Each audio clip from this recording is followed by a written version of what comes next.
Welcome back to my YouTube channel Lafez Academy. If you are new to this channel, do subscribe, like and share with your friends. In this lecture, we will learn free fall, gravitational potential energy and escape velocity. हे तीन important point शिकणार आहोत. यातलं काय काय विचारलं जाऊ शकतं ते पहिल्यांदा सांगतो. फ्री फॉलची डेफिनेशन विचारलं जाऊ शकते, ग्रॅव्हिटेशनल पोटेन्शियल एनर्जीचा फॉर्म्युला आणि एस्केप वेलोसिटीचं डेरिवेशन विचारलं जाऊ शकतं एक्झाममध्ये 2 मार्कासाठी. आणि एस्केप वेलोसिटीवरचे एक्झाम्पल सुद्धा न्यूमरिकल प्रॉब्लेम्स सुद्धा 2 मार्कासाठी विचारले जाऊ शकतात. So here we are. Free fall. What is free fall? नेमकं तुम्हाला कन्सेप्च्युअल सांगून देतो की होत आहे काय नेमकं. If I took this pen आणि I left this from this height, I left this pen from this height, काय झालं तुम्ही बघितलं की पेन खाली पडला. आता या पॉईंटवरून, suppose this is point A, या पॉईंटवरून जेव्हा आय लेफ्ट दॅट पेन होत आहे काय, the motion of that pen is only due to the earth's gravitational influence. परत एकदा सांगतो, हा पेन खालच्या डायरेक्शनमध्ये मूव्ह झाला आहे. कशामुळं झाला आहे मूव्ह? तर फक्त आणि फक्त अर्थच्या ग्रॅव्हिटेशनल इन्फ्लुएन्समुळे झाला आहे. मग याचाच अर्थ काय? The motion of object, if the motion of object under the earth's gravitational influence is called as simply free fall. कळतं काय सांगतोय? फ्री फॉल म्हणजेच काय? Motion of object under only, हा शब्द महत्वाचा आहे, फक्त आणि फक्त कशामुळे मोशन होते ती? ग्रॅव्हिटेशनल इन्फ्लुएन्समुळे. कोणाच्या ग्रॅव्हिटेशनल? अर्थच्या ग्रॅव्हिटेशनल इन्फ्लुएन्समुळे जे काही होणार आहे ते काय असणार आहे? आपला फ्री फॉल असणार आहे. हे काय झालं? आपला free fall. So next point. आता एखादी गोष्ट समथिंग हाईटवरून आपण फ्री फॉल करते तेव्हा त्याची initial velocity, there are 2 terms. आता सांगतो, एक एक्सप्लेन करतो. There are 2 terms, sorry. Initial velocity, final velocity. U म्हणजेच काय? U is denoted by initial velocity, v is denoted by, म्हणजेच final velocity is denoted by v. Now when I left that pen from point A, त्याची initial velocity काय होती? या पॉइंटला हा pen रेस्टवर होता. रेस्टवर होता म्हणजेच काय? कोणतीही मोशन करत नव्हता, म्हणजे त्याची initial velocity that is u is equal to काय? 0. पण फायनल वेलोसिटी समथिंग असणार आहे. तो पेन जेव्हा जमिनीवर पडणार आहे, जमिनीवर पडायच्या आधी फ्रॅक्शन ऑफ सेकंडला त्या पेनची वेलोसिटी काय? अर्थातच वाढलेली असणार आहे. ती काय असणार आहे? त्याची फायनल वेलोसिटी. सो यात we know that 3 kinematic equation. कुठले कुठले होते? v is equal to u plus at, v square is equal to u square plus 2as, and next कोणता होता आपला? Yes. S is equal to ut plus half atचा square. Now ग्रॅव्हिटेशनमध्ये ह्या गोष्टी कशा चालणार आहेत ते तुम्हाला सांगून देतो. First of all, free fall body करत असताना त्याची इनिशियल वेलोसिटी ही नेहमी 0 असते. हे लक्षात ठेवायचं. फ्री फॉल, जेव्हा जेव्हा फ्री फॉल हा शब्द ऐकणार तुम्ही तेव्हा initial velocity u is equal to काय घ्यायचं? 0 घ्यायचं. इनिशियल वेलोसिटी नेहमी 0च घ्यायची. कशासाठी? फ्री फॉलसाठी. म्हणजे ऑब्जेक्ट इज थ्रोन और simply object is left from something height h. Now you जर तुमचं 0 येत असेल तर ती बॉडी कोणाच्या अंडर इन्फ्लुएन्सवर मोशन क्रिएट करणार आहे? अर्थच्या ग्रॅव्हिटेशनल इन्फ्लुएन्सवर. मग इथं ॲक्सलरेशन जे येणार आहे ते काय येणार आहे? Acceleration due to gravity. मग आता व्हॅल्यू टाका. यू आपलं काय? 0. इथं यू जिथं जिथं दिसतं तिथं 0 करायचं आणि ए जिथं दिसतं तिथं जी करायचं. So our equation will be v is equal to 0 plus g t, म्हणजेच काय येणार? Simply g t. Then v square is equal to 0 plus 2gs, v square is equal to 2gs, 0 लिहायची गरज नाही आहे. s is equal to, s is equal to ut, 0 into t 0 plus half g t square, म्हणजे half g टीचा square. This will be the equations for freely falling object. No अजून एक खूप important गोष्ट आहे जी की लक्षात ठेवण्यासारखी आहे. When object is throne in upward direction. आता सांगतो तुम्हाला. If object is throne upward in upward direction, म्हणजेच एखाद्या पॉईंटला आहे खाली आणि खालून आपल्याला वर टाकायचं आहे. Thrown in upward direction. मग त्याची वेलोसिटी कुठल्या डायरेक्शनला असणार आहे? अपवर्ड डायरेक्शन असणार आहे. पण ॲक्सेलरेशन ड्यू टू ग्रॅव्हिटी, आता बघा इनिशियल व्हेलॉसिटी मी खूप जोरात फेकला पण तो हळूहळू त्याची व्हेलॉसिटी गमावत जातो आणि एका पॉईंटला येऊन 0 म्हणजे काय होतं, त्याची व्हेलॉसिटी बघा इथून जोरात जातो, इथं गेल्यावर हळू होतो आणि या पॉईंटला त्याची व्हेलॉसिटी 0 होते एका पॉईंटसाठी, एका सेकंदासाठी, आणि नंतर परत तो खाली त्याची व्हेलॉसिटी वाढवत जातो. म्हणजेच इफ अ बॉडी और if a object is throne in upward direction त्याला समथिंग इनिशियल व्हेलॉसिटी असते, पण त्याची फायनल व्हेलॉसिटी काय होते, 0 होते या पॉईंटसाठी, फक्त हाफ पाथसाठी.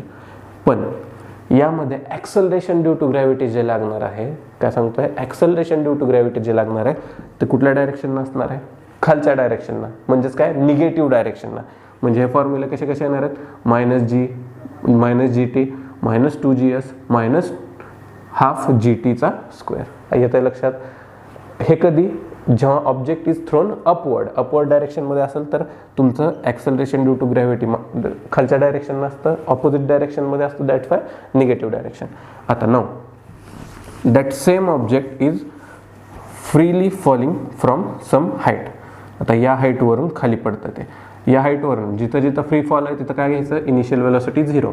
इथून खाली पडत असताना त्याची व्हेलॉसिटी काय होणार आहे, वाढत जाणार आहे. कशामुळं वाढणार आहे, तर ॲक्सेलरेशन ड्यू टू ग्रॅव्हिटीमुळे वाढणार आहे. सो जी आणि व्ही तुमच्या एकाच डायरेक्शनमध्ये, त्यामुळे तुम्हाला इथं जी काय दिसतंय, पॉझिटिव्ह दिसतंय. आणि लक्षात, अपवर्ड डायरेक्शनमध्ये फेकला जी मायनस घ्यायचा, डाऊनवर्ड डायरेक्शनमध्ये फेकला तर जी प्लस घ्यायचा. ह्याच्यावरचे सॉल्ड एक्झाम्पल सोडू, त्यामुळे तुम्हाला अजून चांगल्या प्रकारे गोष्टी लक्षात येतील. या पुढच्या पेजवर solved example on page number 12. कायनेमॅटिक्सचे एक्झाम्पल तुम्हाला 11th-12th मध्ये सुद्धा हा जेई आणि नीट सारख्या एक्झाममध्ये विचारले जातात. सो आत्ताच बेस क्लिअर करा की नेमकं होतं आहे काय, आणि फक्त याच गोष्टी लक्षात ठेवण्यासाठी सारख्या आहेत की जी प्लस घ्यायचं का मायनस घ्यायचं, अपवर्ड फेकलं की मायनस, डाऊनवर्ड घेतलं की प्लस. लॉजिक आत्ताच एक्सप्लेन केलं.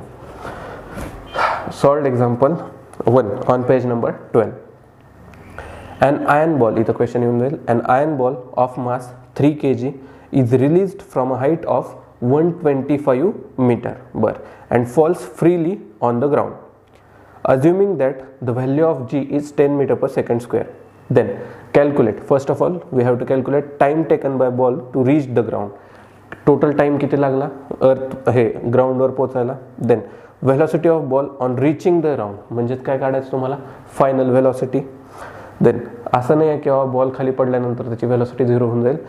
फायनल व्हेलॉसिटी म्हणजे काय विचारलं, velocity of ball on reaching the ground, म्हणजे ग्राउंडवर रीच करताना त्याची व्हेलॉसिटी म्हणजे फायनल व्ही काढायचं आहे, फायनल व्हेलॉसिटी तुम्हाला कॅल्क्युलेट करायची. आणि थर्ड खूप महत्त्वाचं, इथं खूप मुलं जम्बलिंग करतात, that is height of ball at a half of the time it takes to reach the ground. म्हणजेच टोटल टाईम किती लागला, त्याचा हाफ टाईममध्ये ती बॉडी कुठंपर्यंत आली फ्रॉम द ग्राउंड, म्हणजे ही हाईट मोजायची आहे, नॉट तुम्हाला हाफवाली हाईट डिरेक्टली कॅल्क्युलेट करायची. येऊ आपण डायरेक्टली तुम्हाला एक्सप्लेन करून दाखवतो किंवा नेमकं होतं काय. First of all given data, मस्त एक मिनटं, हां थोडीसं इथून लिहितो.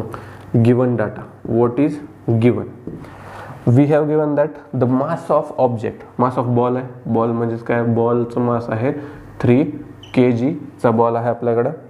नाव रिलीज फ्रॉम हाईट, आता कुठला फॉर्म्युला हा यूज करायचा, हेच खूप विद्यार्थ्यांना कन्फ्युजिंग जातं की सर नेमकं कुठला फॉर्म्युला यूज करायचा. आपल्याकडं 3 फॉर्म्युले आहेत टोटल, सो तेही क्लिअर करून देतो की कसं कसं अप्रोच ठेवायचा आपला. Now we know that ball is freely falling from the distance from a something height, and that height is दिली आपल्याला 125 मीटर. नाव हे जी हाईट आहे तेच काय आपलं यस आहे, काय यस आहे ते सांगतो. तर हे काय करायला लागलं, व्हर्टिकल डिस्प्लेसमेंट पार करायला लागलं ना. Now we have vertical displacement म्हणजे हाईट आहे, म्हणजेच काय vertical displacement. We have s is equal to 125 meters. Then what we have initial velocity u is equal to 0 meter per second. Now आता लक्ष द्या कसं कसं जायचं. u आहे बघा, आपल्याकडे 3 फॉर्म्युले आहेत. कुठला फॉर्म्युला कधी यूज करायचा सांग तुम्हाला. आपण एक फॉर्म्युला शिकला v3 लिहून टाकतो. v is equal to u plus at. Then v square is equal to u square plus 2gs 2as किंवा चला as असल्या, कारण आता प्रत्येक ठिकाणी आपल्याला g's घ्यायचं आहे. Motion due to acceleration due to gravity, v square is equal to u square plus 2gs and third formula is s is equal to ut plus half at चा square. Now what we have here, mass आहे, displacement s आहे, initial velocity u आहे. First of all we have to calculate the time. Now आता असं equation कुठलं तरी बघा ज्यामध्ये आपल्याला काय कॅल्क्युलेट करायचं आहे, टाइम कॅल्क्युलेट करायचं आहे. म्हणजे t पण आलं पाहिजे, आपल्याकडे s आहे, आपल्याकडे u आहे आणि g तर आपल्याला दिलेलं आहे. g इज इक्वल टू काय, इकडे लिहितो g इज इक्वल टू 10, दिसते का स्क्रीनमध्ये, 10 मीटर पर सेकंडचा square. Now we have GUS and we have to calculate T. आता बघा G पण आहे, G पण आहे, U पण आहे, S पण आहे, T पण आहे. म्हणजे कुठलं इक्वेशन यूज करू शकतो आपण, we have to use equation number 3. बघा आता इक्वेशन नंबर 3 यूज करावं लागेल आपल्याला. तर करा equation number 3 by formula. Yes, first part we have to calculate the time. या पॉईंटपासून फ्री फॉल होऊन 125 मीटर पडायला, खाली पडायला त्याला किती टाइम लागला हे कॅल्क्युलेट करतो. आता s is equal to ut plus half gt चा स्क्वेअर. नो, हे प्लस घ्यायचं का मायनस घ्यायचं हे प्रत्येक वेळेस लक्ष देण्यासारखी गोष्ट आहे की बाबा जी फ्री फॉल होतोय म्हणजे खाली पडतोय म्हणजे ॲक्सेलरेशन ड्यू टू ग्रॅव्हिटी आणि व्हेलोसिटी डायरेक्शन एकच आहे, ॲडिशन प्लस साइन, संपला विषय. No, s is equal to 125 meters. Initial velocity 0, so 0 into time plus half g किती आहे बाबा, g आहे आपला 10 into t square, half t square, g t square, t square माहीत नाही, t स्क्वेअर आहे तसं मग 2 हे 5 उडला, 0 into t 0 म्हणजेच कसं दिसतंय 125 is equal to 0 plus 5 t चा स्क्वेअर. नो, 0 लिहायची गरज नाही आहे, 5 मल्टिप्लिकेशनमध्ये इकडे आल्यावर डिव्हिजनमध्ये. So 125 divided by 5 is equal to t चा स्क्वेअर. कॅल्क्युलेशन करा किती येईल, 2 परत 2 5 25 म्हणजे याचा अर्थ काय, time is equal to t square is equal to काय, आता आपला t square is equal to 25. So taking square root on both side काय plus minus 5. Now we know that time is never negative. So answer काय येईल माझं plus 5 second. ही काय झाली total जर्नीचा time, म्हणजेच वरून खालीपर्यंत पडायला किती सेकंड लागले त्याला 5 सेकंड. हे लक्षात ठेवा, 5 सेकंड पुढे जाऊन लागणार आहे आपल्याला half time calculate third sub question solve करताना. So t is equal to 5 second. First sub question solve झाला. Next, velocity of ball on reaching the ground, म्हणजेच काय कॅल्क्युलेट करायचं आहे, फायनल व्हेलॉसिटी. नाव बघा आपल्याकडे काय काय कुठल्या कुठल्या गोष्टी आल्यात. आता टी पण आलाय, इथे लिहितो t is equal to 5 seconds. No, we have second काय फाइंड आउट करायचं होतं की बाबा velocity on reaching the ground, म्हणजेच final v velocity, final velocity find out करायची. माझ्याकडे इनिशियल व्हेलॉसिटी आहे 0, माझ्याकडे हे पण आहे, व्हर्टिकल डिस्प्लेसमेंट पण आहे s आणि g पण आहे. So we can use this formula, that is v square is equal to u square plus 2gs. v square is equal to काय येईल, 0चा स्क्वेअर 0, लिहायची गरज आहे का नाही, प्लस 2gs, 2 इंटू g ची व्हॅल्यू 10 इंटू s ची व्हॅल्यू 125, म्हणजे हे काय 20 इंटू 125, 20 इंटू 125 डायरेक्ट कॅल्क्युलेशन करा. तुम्हाला 1 मिनट आपल्याकडे टाईम आला आहे, सो आपण directly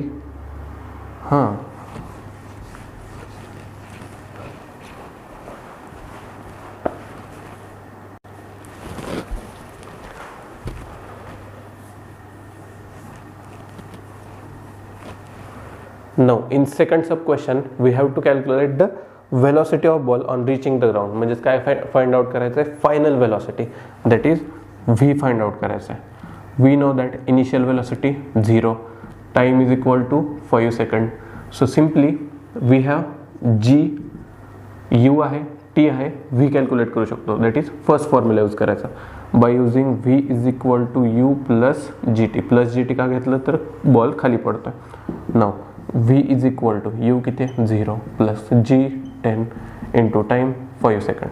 so velocity will be किती झाली आपली velocity 50 meter per second. This is the answer. That is velocity of ball on reaching the ground. खूप सिंपल होतं, काहीच ह्याच्यात हे नाही आहे.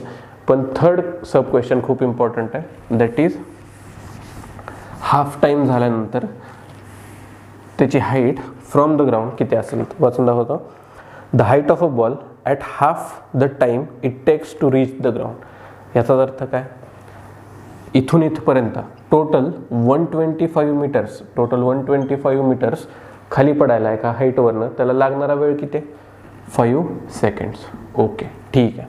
ना याच्या हाफ टाईममध्ये म्हणजेच किती हाफ टाईम किती झाला, याचा हाफ केल्यावर 2.5 सेकंड 2.5 सेकंड्स. या 2.5 सेकंड्समध्ये तो बॉल ग्राउंडपासून किती हाईटला असेल. ठीक आहे, हे कॅल्क्युलेट करायचं.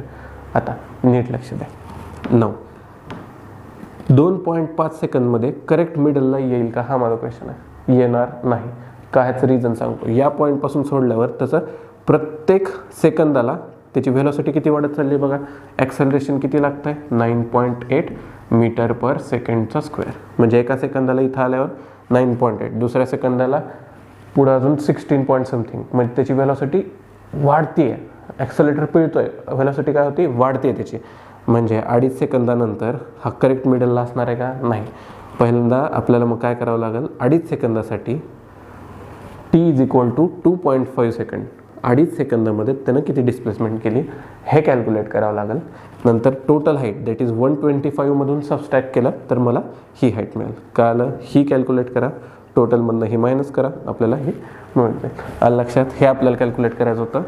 कित्येक मुलं फक्त टी इज इक्वल टू 2.5 करून डायरेक्ट सॉल्व्ह करून बस संपला विषय. पण पुढे जाऊन हे पण कॅल्क्युलेट करायचं होतं की डिस्टन्स फ्रॉम द ग्राउंड, ग्राउंडपासून किती हाईटवर आहे. So third sub question. Now आपल्याकडे टाईम किती आहे, टाईम इज इक्वल टू 5 सेकंड्सचा हाफ केला दॅट इज 2.5 सेकंड्स. 2.5 सेकंड्समध्ये ती बॉडी किती डिस्टन्स कवर करते कसं कॅल्क्युलेट करू शकतो. डिस्टन्स म्हणजेच काय s. S is equal to u t plus half g टीचा स्क्वेअर. यू इंटू टी म्हणजे 0 इंटू टी 0, म्हणजे ही होल टर्म 0 होणार आहे. आता हाफ इंटू जी किती आहे 10 इंटू टी किती आहे 2.5 त्याचा स्क्वेअर. आता 25चा स्क्वेअर किती असतो 625. आता बघा 25 2.5 इंटू 2.5 किती येणार आहे 625. 2 पॉईंटचं सो इथं 6.25 येणार. इथं काय येईल 6.25 6.25 आणि हे काय काय 5. सो 5 इंटू 6.25 हे करा कॅल्क्युलेशन. 31 पॉईंट किती यायला पाहिजे 31.25 meters will be the answer. आता हे काय आलं आपल्याला 2.5 सेकंदामध्ये 2.5 सेकंदमध्ये त्या हाईटवरून किती खाली आलं. ठीक आहे, म्हणजेच याचा अर्थ काय तर हे 125 meter 125 meter total height. 125 meter is the total height.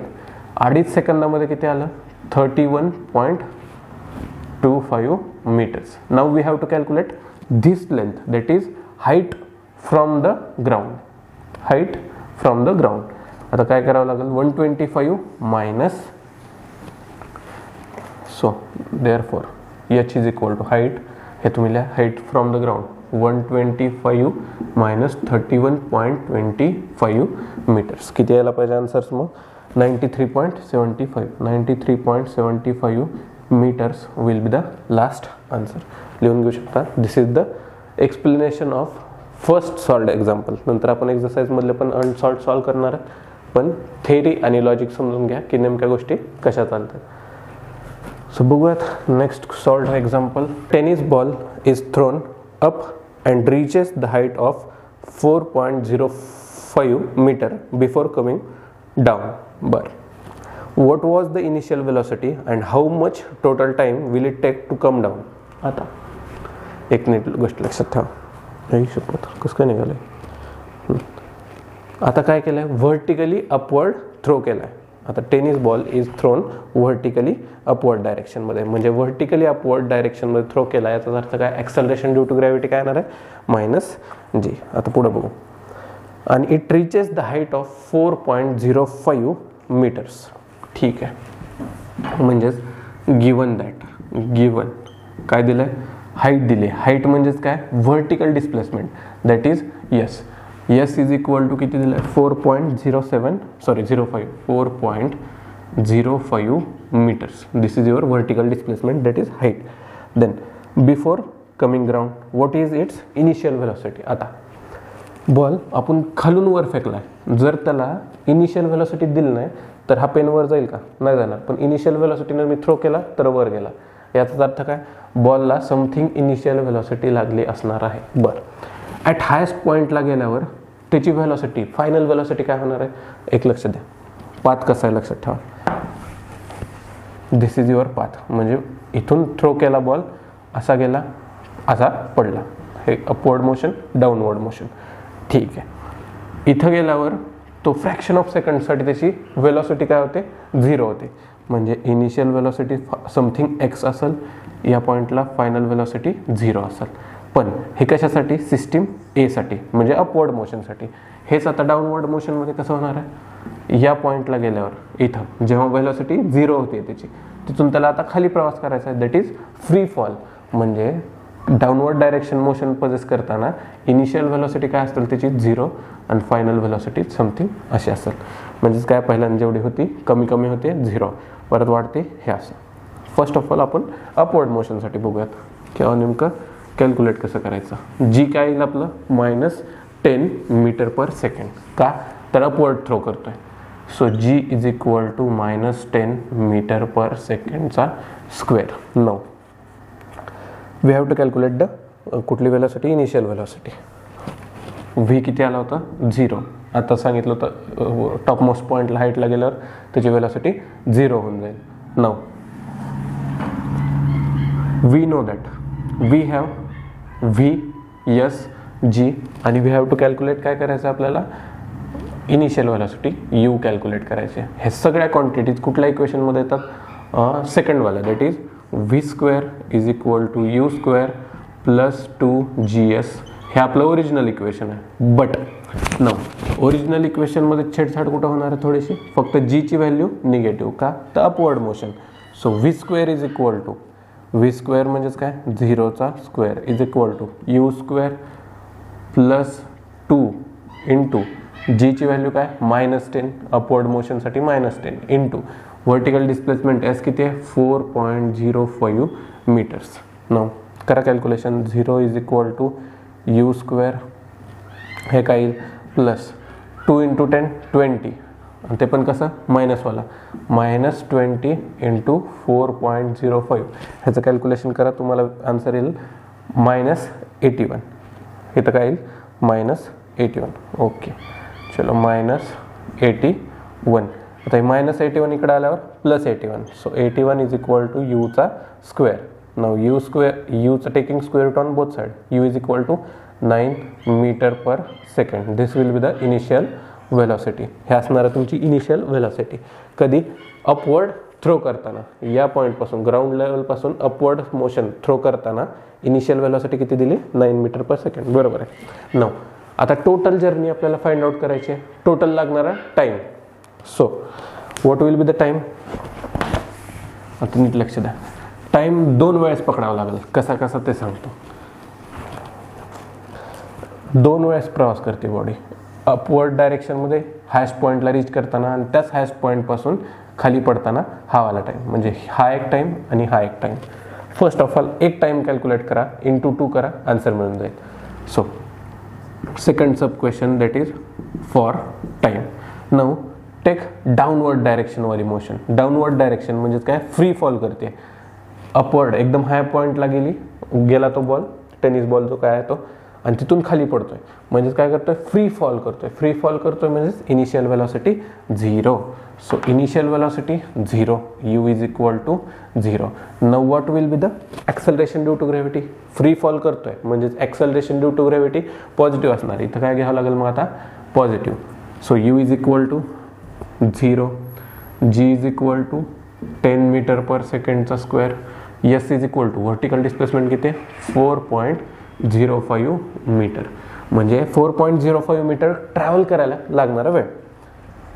S is equal to u t plus half g टीचा स्क्वेअर. एस किती आहे 4.05 इज इक्वल टू, ही पूर्ण टर्म काय होऊन जाईल 0, का तर यू 0 आहे, 0 into t 0, half g t square, g किती आहे 10 इंटू टीचा स्क्वेअर. आता टी स्क्वेअरच कॅल्क्युलेट करायचं आहे, किती झालं 5, हे 5 मल्टिप्लिकेशनमध्ये, इकडे आल्यावर डिव्हिजनमध्ये. So t square is equal to 4.05 divided by 5. करा कॅल्क्युलेशन, तुम्हाला काय मिळेल t square is equal to 0.81. 9. आता टी स्क्वेअर ह्याला काय करा परत तुम्ही, टी स्क्वेअर तर taking square root on both side, what will happen 0.09, कारण 0.9चा स्क्वेअर केल्यावर काय मिळतं 81 आणि 2 पॉईंट इकडं असायला answer this. So taking square root on both side, so t is equal to 0.9 seconds. आता हे कुठलं टाईम आहे फक्त खाली येतानाचा, पण टोटल टाईम लागणारा किती होणार आहे बघा, हा फक्त खाली पडणाराचा टाईम आहे, पण अपवर्ड डायरेक्शनमध्ये मोशन करताना पण त्याला तेवढाच वेळ लागणार असणार आहे, that is 0.9 second. So total time for that journey is equal to काय येणार आहे टोटल टाईम, इथं लिहितो थोडंसं कोपऱ्यात, total time is equal to 2 into 0.9 that is 1.8 seconds. हा एवढा वेळ लागणार आहे त्याला पूर्ण जर्नी पास करायला. हेच खूप लक्षात देण्यासारखं होतं. नेक्स्ट पॉईंट आपला येतोय बरोबर 1.8 second. Next point is gravitational potential and escape velocity. First of all याची क्विक रिव्हिजन घेऊयात की काय नेमकं. एकच लक्षात ठेवायचं आहे, फ्री फॉल करताना इनिशियल व्हेलॉसिटी किती असते 0, फायनल व्हेलॉसिटी समथिंग. फक्त एकच गोष्ट लक्षात देण्यासारखी आहे थोडंसं, फ्री फॉल कंडिशन. फ्री फॉलमध्ये काय होतं, एखाद्या हाईटवरून एका पॉईंटवरून ती गोष्ट फक्त ग्रॅव्हिटेशनल इन्फ्लुएन्समध्ये खाली पडते. मग त्याची इनिशियल व्हेलॉसिटी काय असते 0, acceleration due to gravity plus 10 metre per second, g काय दिली आहे ती प्लस घ्यायचं. फक्त क्वेश्चनमध्ये लक्ष द्यायचं 9.8 दिलं आहे का 10 दिलं आहे.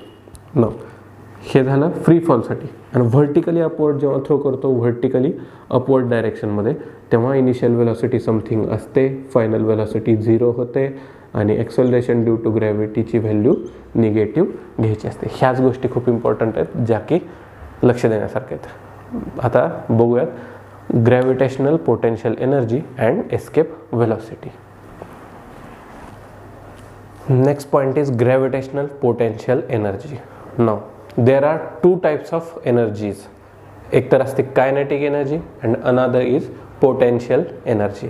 Now we know that kinetic energy simply कायनेमॅटिक्समध्ये काय असतं, kinetic energy is equal to half mv² ही आपल्या ग्रॅव्हिटेशनसाठी सुद्धा हीच व्हॅलिड करते. बट पोटेन्शियल एनर्जी असते साधी नॉर्मल पोटेन्शियल एनर्जी काय असते mgh. But now gravitational potential energy काय असते, it is a energy stored. आता जी टेक्निकल डेफिनेशन वेगळे आहे, तुमच्या ह्याच्यात बुकमध्ये जो फॉर्म्युला दिला यू फॉर्म्युलावर पण त्याची डेफिनेशन बुक्समध्ये दिली काय, energy stored in a object due to its height. म्हणजेच काय तर ह्या जर अर्थ सरफेस असेल, अर्थ सरफेसपासून समथिंग हाईटवर एखादा ऑब्जेक्ट ठेवला आहे, तर त्या ऑब्जेक्टमध्ये स्टोअर असणारी जी एनर्जी आहे ड्यू टू, ती कशामुळे असणार आहे ती energy is due to its height. आता जेवढी हाईट जास्त तेवढी जास्त पोटेन्शियल एनर्जी, बट ती एक हा स्पेसिफिक पॉईंटपर्यंत. ती जर इन्फिनिटीला जाऊन टेकला तर तिथे पोटेन्शियल एनर्जी काय होणार आहे आपली 0 येणार आहे. ना परत एकदा, gravitational potential energy is simply energy stored in a object due to its height. आता तुमच्या बुकमध्ये डिरेक्टली फॉर्म्युला गिवन आहे की बाबा gravitational potential energy is equal to -gmm upon r + h. This is the formula for gravitational potential energy. आता ह्याचं जर explanation करायला गेलो तर ह्याचा थोडासा पार्ट आपल्याला डेरिव्हेटिव्ह इंटिग्रेशन बघावं लागतं, जो की 11th-12th मध्ये आहे. डेरिव्हेटिव्ह इंटिग्रेशन टेक्निकली डेफिनेशन काय की बाबा, if the energy required to bring that object from infinity to the desired distance, म्हणजे थोडक्यात सांगायचं झालं तर एखादी अशी लागणारी एनर्जी, हे जे आलं ना ग्रॅव्हिटेशनल पोटेन्शियल, त्याचं डेरिव्हेशन इंटिग्रेशनमध्ये घुसत नाही. फक्त थोडंसं टेक्निकली सांगायचं झालं तर energy required to bring the object from infinite distance to the desired distance. अशी एनर्जी कशाला लागते, ती एखादा ऑब्जेक्ट इन्फिनिटीपासून आपल्याला एखाद्या डिझायर्ड डिस्टन्सपर्यंत आणायचं आहे, त्याला लागणारी एनर्जी काय असते, ग्रॅव्हिटेशनल पोटेन्शियल एनर्जी. त्याच्यासाठी इंटिग्रेशन डेरिव्हेटिव्ह करून आपल्याला हा फॉर्म्युला मिळतो, दॅट इज -gmm/r+h. आता मायनस हे साईन कशासाठी इंडिकेट होतं, तर ती ऑब्जेक्ट सरफेसपासून काय एका हाईटवर आहे, त्याच्यावर ॲक्सलरेशन ड्यू टू ग्रॅव्हिटी कुठं होते, मायनस निगेटिव्ह डायरेक्शनमध्ये ॲक्ट होते. म्हणून असं तुम्ही लक्षात ठेवू शकता की that is gravitational potential energy is equal to -gmm/r+h. जी काय थोडंसं मोठं काढतो, -gmm/r+h. नाव कशा कशा गोष्टी चालतात, तर आर म्हणजेच काय, रेडियस ऑफ अर्थ, एच म्हणजेच काय, height from the earth surface, G gravitational constant आहे, mass of earth, small M mass of that small object, r+h म्हणजे हे total distance. This is the formula for gravitational potential energy. ह्याच्याहून डीपमध्ये जायचं नाही आहे, कारण ह्या चॅप्टरची तेवढी व्हॅल्यू नाही आहे, 3च मार्काचा चॅप्टर आहे. So -gmm/r+h. नाव खालचा पॉईंट दिला आहे, त्याच्या खाली एस्केप व्हेलॉसिटी. नाव एस्केप व्हेलॉसिटी म्हणजे नेमकं, फर्स्ट ऑफ ऑल एक सिंपल प्रॅक्टिकल छोटासा, हा पेन आहे, कमी व्हेलॉसिटीनं इनिशियल व्हेलॉसिटी थोडीच लावली मी तर थोडाच वर गेला, इनिशियल व्हेलॉसिटी इन्क्रीज केली अजून वर गेला, इनिशियल व्हेलॉसिटी अजून वाढवली अजून वर चालला, इनिशियल व्हेलॉसिटी अजून वाढवली तर खूप वर गेला. याचाच अर्थ काय होत आहे, जसं जसं initial velocity increases the distance from the earth surface increases, distance travel by the object is increasing. याचाच अर्थ अशी कुठली तर व्हेलॉसिटी असेल ना, ज्या व्हेलॉसिटीनं जर मी इनिशियल व्हेलॉसिटीनं फेकला तर अर्थच्या ग्रॅव्हिटेशनल इन्फ्लुएन्सच्या बाहेर ते ऑब्जेक्ट फेकल्या जाईल. याचा अर्थ काय, escape velocity. Velocity with which म्हणजे इनिशियल व्हेलॉसिटी, अशी initial velocity with which the object escapes the earth's gravitational influence. म्हणजे हे बघा, हा अर्थचा सरफेस आहे, याला सपोज ऑब्जेक्ट इथं आहे, या ऑब्जेक्टला एवढी जास्त इनिशियल व्हेलॉसिटी दिली आहे की अर्थचं ग्रॅव्हिटेशनल इन्फ्लुएन्स कुठपर्यंत असेल, एखाद्या सर्टन या पॉईंटपर्यंत, तर या पॉईंटला तोडून सुद्धा तो बाहेर जाऊन थांबणार आहे. यालाच काय म्हणतो आपण, एस्केप व्हेलॉसिटी. जम्बलिंग करायचं नाही आहे, क्रिटिकल व्हेलॉसिटी 10th चॅप्टरमध्ये येतं, इथं काय फक्त एस्केप व्हेलॉसिटी. एस्केप व्हेलॉसिटी म्हणजे काय, velocity with which object escape the earth gravitational influence. बस एवढंच लक्षात ठेवायचं आहे. नो, आता एखादा ऑब्जेक्ट आपण अर्थच्या सरफेसवरून टाकतोय, इथून त्याला अर्थच्या ग्रॅव्हिटेशनल फील्डच्या बाहेर जाऊन पोचवायचं आहे आपल्याला इन्फिनाइट डिस्टन्सला. तर त्याला आपल्याला काय द्यावी लागेल, इनिशियल व्हेलॉसिटी द्यावी लागेल. इनिशियल व्हेलॉसिटी देताना त्याच्याकडे 2 प्रकारच्या एनर्जीज असणार आहेत. कुठल्या कुठल्या, kinetic energy plus potential energy. कधी, सरफेसवर असताना. आता तो इन्फिनाइट डिस्टन्सवर जाऊन पडला, इन्फिनाइट डिस्टन्सला गेल्यानंतर त्याच्यात असणारी एनर्जी कुठली असणार आहे, same kinetic energy plus potential energy. So first of all derivation करताना आता बघून घेऊ कशा कशा चालतात गोष्टी. First of all, on surface total energy E1 घेऊयात आपण. On surface total energy is equal to E1. Now total energy म्हणजेच काय असणार आहे, total energy is equal to काय असते, kinetic energy plus potential energy. First of all kinetic energy on the surface of अर्थ काय असणार आहे, सिम्पली 1/2 mv².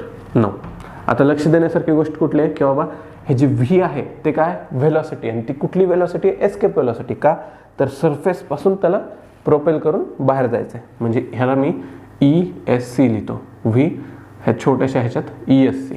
नाव हे काय झालं, kinetic energy half mv/ESC square म्हणजे एस्केप व्हेलॉसिटी.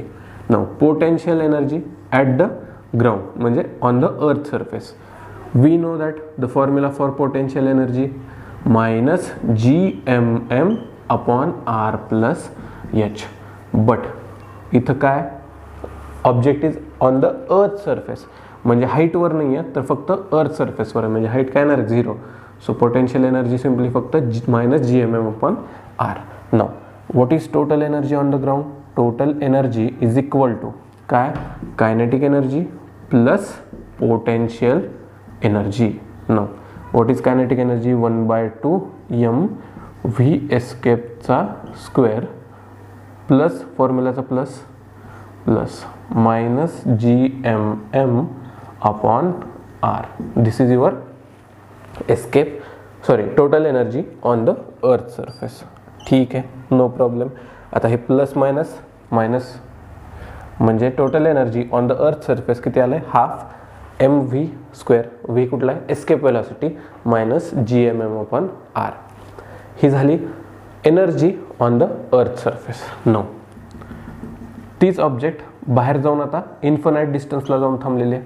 थोडंसं अलीकडे लिहितो, GMM अपॉन R. नो ती ऑब्जेक्ट काय झाली, एका इन्फिनाइट डिस्टन्सला जाऊन पोचली. म्हणजेच काय, ॲट इन्फिनाइटचं साईन हे आहे, इन्फिनाइट डिस्टन्स. तिथं जाऊन कायनेटिक एनर्जी काय होणार आहे, तिथं जाऊन त्याला मोशनच नसणार आहे, ते इन्फिनाइट डिस्टन्सला जाऊन एका ठिकाणी जाऊन थांबणार आहे. So what is the kinetic energy at infinite point 0. Now what is its potential energy, ह्याला E2 म्हणूयात आपण, E2. Now potential energy at infinite distances. आता बघा इन्फिनाइट डिस्टन्स म्हणजे R प्लस H काय येणार आहे, इन्फिनाइट म्हणजे मायनस GMM अपॉन इन्फिनाइट. आता वी नो दॅट 1/0 काय येतं, इन्फिनाइट. सो 1/इन्फिनाइट काय येणार आहे, 0. So potential energy at infinite distances is 0. Now what is the total energy in second case, that is for infinite distances, that will be 0 plus 0 0, potential energy plus kinetic energy 0 plus 0 0. now we know that काय energy conservation होणार आहे. Energy conservation म्हणजे E1 is equal to E2 म्हणजे अर्थ सरफेसवरची जेवढी energy आहे is equal to त्या infinite डिस्टन्सवर गेलेली एनर्जी. हे कशामुळे झालं, due to the conservation of energy. का तर energy is neither created nor destroyed, it is converted into one form of energy into another form of energy. हे लहानपणापासून शिकत आलो आहे. So we know that by energy conservation we can say that E1 is equal to E2. E1 is equal to E2, that is energy on the earth surface is equal to energy at infinite distances. now थोडासा पसारा झाला आहे, हे फक्त मला एकच equation लागणार आहे, दॅट इज E1 आणि E2. हे सगळं बाकीचं रब करून देतो. Now by the conservation of energy आपण काय केलं, E1 is equal to E2. Now 0. मी E1 आणि E2 ला इक्वेट करू शकतो, म्हणजे ह्याची व्हॅल्यू इज इक्वल टू 0 करणार, दॅट इज 1.2 mv एस्केप त्याचा square minus GMM upon R is equal to 0. काय केलं, simply E1 is equal to E2 equate केलं, बस. आता याच्यावरूनच आपल्याला एस्केप वेलोसिटी फाइंड आउट करायची आहे, दॅट इज V एस्केपची व्हॅल्यू. हे मायनस आहे, तिकडे गेलं प्लस, दॅट इज 1.2 mv एस्केपचा स्क्वेअर इज इक्वल टू हे मायनस इकडे आलं प्लस GMM अपॉन R. बस M उडला, राहिलं काय आता V एस्केपचा स्क्वेअर, V ESC त्याचा square divided by 2 is equal to GM upon R. No हे 2 डिव्हिजनमध्ये इकडे गेल्यावर मल्टिप्लिकेशनमध्ये, that is into 2. Taking square root on both side म्हणजे V escape is equal to काय येईल, under root 2 capital GM upon R. This is the one formula for escape velocity. We know that की बाबा acceleration due to gravity G is equal to GM upon आरचा square. This is the formula for acceleration due to gravity. मग मी ह्याला in terms of acceleration due to gravity लिहू शकतो. तर first of all हा लिहून घ्या, √2GM upon R. No, √2GM upon R. याला मी इंटू आर अपॉन आर केलं तर काय फरक पडेल का? नाही पडणार, कारण आर अपॉन आर वरच येणार आहे. But GM upon R into R मी आर स्क्वेअर घेऊ शकतो. That is √GM 2 into GM upon आरचा स्क्वेअर इंटू हे आर एक वेगळं राहिलेलं आर आहे तसं लिहिलं. आता GM अपॉन आर स्क्वेअरला मी काय लिहू शकतो? Small g. That is one more formula we are getting here is √2GR. These are the two formulas for escape velocity. लिहून घेऊ शकता तुम्ही escape velocity. that is एक कुठला मिळाला? √2GM upon R capital G वाला आणि स्मॉल g च्या टर्म्समध्ये √GR. नाव एक्सपेरिमेंटल व्हॅल्यूज आपल्याला माहिती आहेत की बाबा. अजून एक गोष्ट, escape velocity does not depend on the mass of object. म्हणजे ट्रकला एस्केप करायला अर्थची ग्रॅव्हिटेशनल फील्ड एस्केप करायला लागणारी व्हेलॉसिटी सेम असणार आहे. मला पण एस्केप करायला लागणारी व्हेलॉसिटी सेम असणार आहे. Now if we calculate the values of escape velocity काय येतं आहे? हा फॉर्म्युला यूज केला. चला इकडे लिहितो. V escape is equal to काय? √2 इंटू GR. म्हणजेच काय? G किती आहे आपला? 9.7 इंटू आरची व्हॅल्यू किती आहे? 6.4 इंटू 10⁻6. मग अशी मीटरमध्ये कन्वर्ट केलं होतं ते. ह्याचं कॅल्क्युलेशन करून बघा, तुम्हाला एस्केप व्हेलॉसिटीची व्हॅल्यू मिळेल. That is V escape is equal to 11 point something, एक मिनिट क्रॉस चेक करतो, 11.2 किलोमीटर पर सेकंड. नीट लक्ष द्या, kilometre per second, metre per second नाही आहे, किलोमीटर पर सेकंड. म्हणजे एका सेकंदामध्ये 11.2 किलोमीटर पास करत असेल एखादी ऑब्जेक्ट, तर ती काय करू शकते? अर्थच्या ग्रॅव्हिटेशनल इन्फ्लुएन्सला एस्केप करून बाहेर पडू शकते. This is the simply escape velocity. No, vary कुठं होणार आहे? तर प्रत्येक प्लॅनेटसाठी एस्केप व्हेलॉसिटी वेगळी असणार आहे. का वेगळी असणार आहे? तर acceleration due to gravity change होणार आहे. मूनवर गेलं तर वेगळं, प्लुटोवर गेलं वेगळं, मार्सवर गेलं वेगळं. So this is the last topic from this lecture, sorry from this chapter. याचं एक सॉल्ड एक्झाम्पल बघूयात आणि हे लेक्चर इथं थांबून घेऊया. Solved example on page number 14. So calculate the escape velocity on the surface of the moon given that the mass and the radius आपल्याला दिलेले आहेत रिस्पेक्टिव्हली. डिरेक्टली लिहितो, टाइमपास करत नाही वाचून दाखवण्यापेक्षा. गिवन डाटा डिरेक्टली लिहूयात. गिवन डाटा जसं गिवन आहे आपल्याला दोन फॉर्म्युले आहेत. Escape velocity is equal to काय असतं? V escape is equal to √2GM upon R or √2GR. न आपल्याला काय दिलंय? मास अँड रेडियस, म्हणजे मास आणि रेडियस दिलंय. ग्रॅव्हिटेशनल कॉन्स्टंट चेंज होत नाही. मग आपण कुठला फॉर्म्युला यूज करू शकतो? हा वाला. कारण acceleration due to gravity of moon दिलं असतं ते यूज केलं असतं. So first of all, what is the mass of moon given that M is equal to 7.34 into 10⁻22 kg. And we know that G is equal to काय असतं? 6.67 into 10⁻11 newton metre square per kgचा square. आणि last काय दिलं? Radius of moon. Radius of moon is equal to 1.74 into 10⁻6 metre. We have G, we have M, we have R. We can simply use this formula. टाका values. √2 into G ची value काय? 6.67 10⁻11 into mass किती आहे? 7.3. थोडंसं सोपं करू. 7.3 into 10⁻22 divided by 1.74 into 10⁻6. या calculation करण्यासाठी फर्स्ट ऑफ ऑल तुम्हाला एक सांगतो, 10च्या पॉवर कॅल्क्युलेट करा, नंतर न्यूमरिकल व्हॅल्यूज कॅल्क्युलेट करा.